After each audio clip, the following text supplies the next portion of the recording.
Which word from where do you have gouache?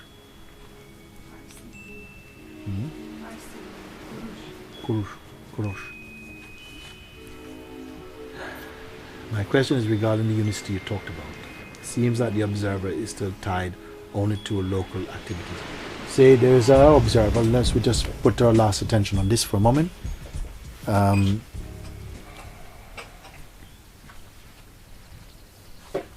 Whatever expression consciousness plays, even as a person, even in the person there's the capacity to observe. What is the difference between the personal observer and the ultimate observer, if you want to say? The personal observer is always observing, but with self-interest. So it is observing, but it is also connected with what it's observing. It's as some relationship.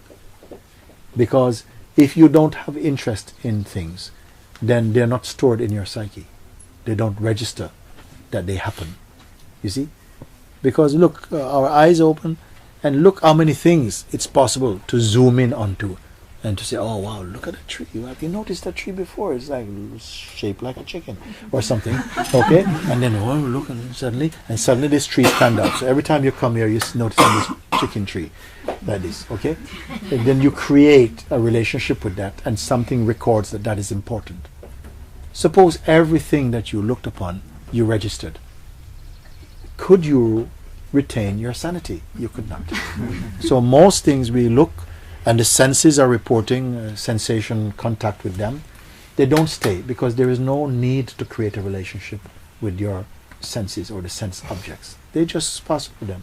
I look so intimately at something, but I'm not needing more from it. I turn away and it's finished. Now it's gone. Okay? If I ask you about it later, you cannot, what? I looked at something. I don't recall anything. Because nothing is collected here. Nothing is saved. So this is something that's happening spontaneously anyway. We're not actively trying to do that. It's just the way things are. This is the marvelousness of the consciousness. That without any kind of training, it does that automatically. It sifts through most of the possibilities of connection and only registers those things that seem to have some particular meaning for the one who's perceiving it. Like that. So that is the egoic perception, the individual perception. Then as you go deep, when that is recognized, a deeper recognition is there, deeper observing is there. Then if that observing itself is interested in anything particularly where there's identity, that also is not yet the pure observing. So each time this is recognized, that observer becomes phenomenal and just becomes another thing seen.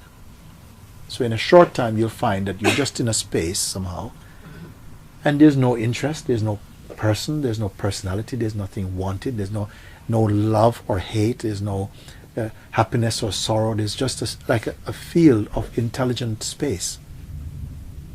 And this is very natural, even now it is like this. You see? The memory wants to send up something to say, hey, remember me? Look, hello, hello. But that is also seen, and it doesn't create any, the mind is shouting. But it doesn't have any power because there's nothing, no interest there. Before, when you're in the mind frame, mind goes, hey, come, and you're off going down the road together. But now, the mind's voice and presence is far away. Like you don't pay any attention to it. Like sometimes when the sun is up, you can see the moon, but nobody pay any attention to the moon when the sun is up. Then the mind is like this moon. Nobody paying attention to it when you're present in your own heart. That is all. So this sense of being, it's not tied to any intention. It is just a sense of being. And everything flows through it. All the senses are functioning. That ultimate state of witnessing, if you want to call it witnessing, what kind of witnessing is the witness who has no interest? If there's a witnessing that has no interest, can you even call it witnessing? You follow my drift? If you're witnessing normally, you call somebody to the witness box. You know, what did you see? Well, I was standing on the sidewalk and then this guy came across and just hit this other guy. That's a weakness. He has something to say. What about that in front of whom the whole world seems to be dancing, but it's not interested, it's just looking? In fact, most things in life, they are completely in front of you, but you don't record. You don't record. Why? Because you have no particular interest. Many of you came here to Montesaja from different places. On the way, you passed many things you could have stopped, maybe. A beautiful tree, a flower, a person, somebody selling stuff on the street or whatever. Not so much going on around here, actually. But anyway, but on the way you're coming, no? And you didn't stop, you made it here.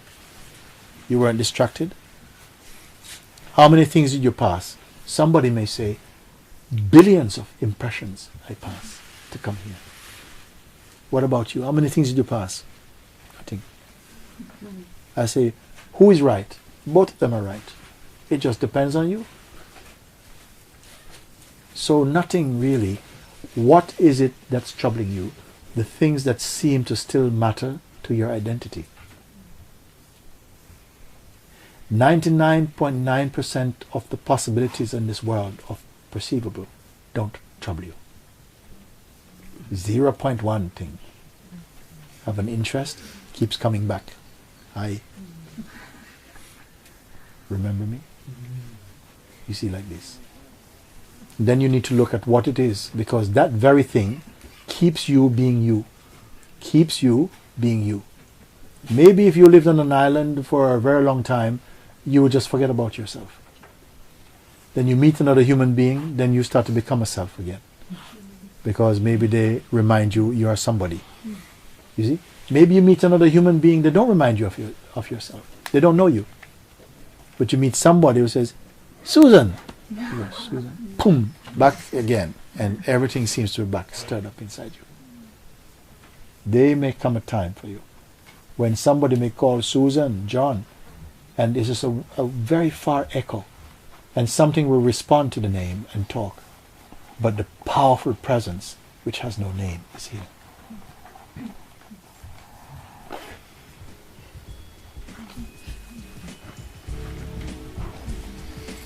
Thank you, everybody. Long satsang today.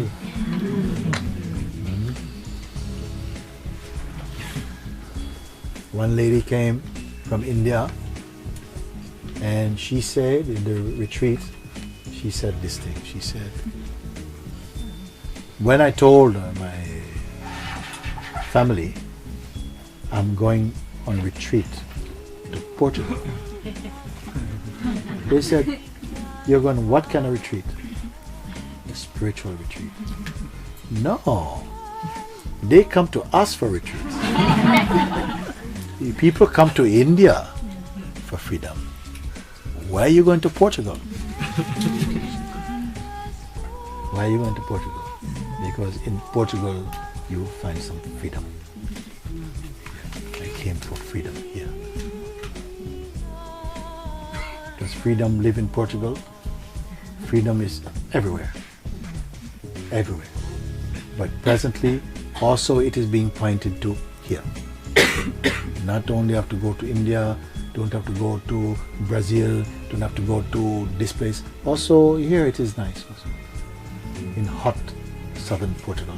We can come here and we can be looking into this timeless subject of ourselves. Beautiful. Beautiful.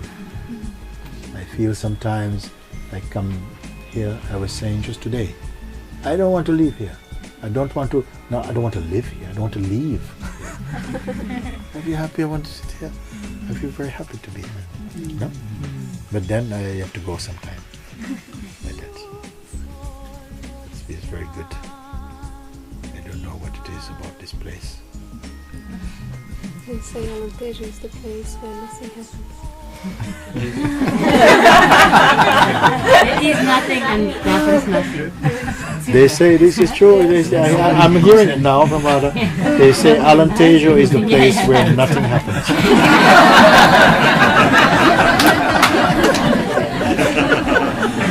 Well, that's about as Advaita as you can get.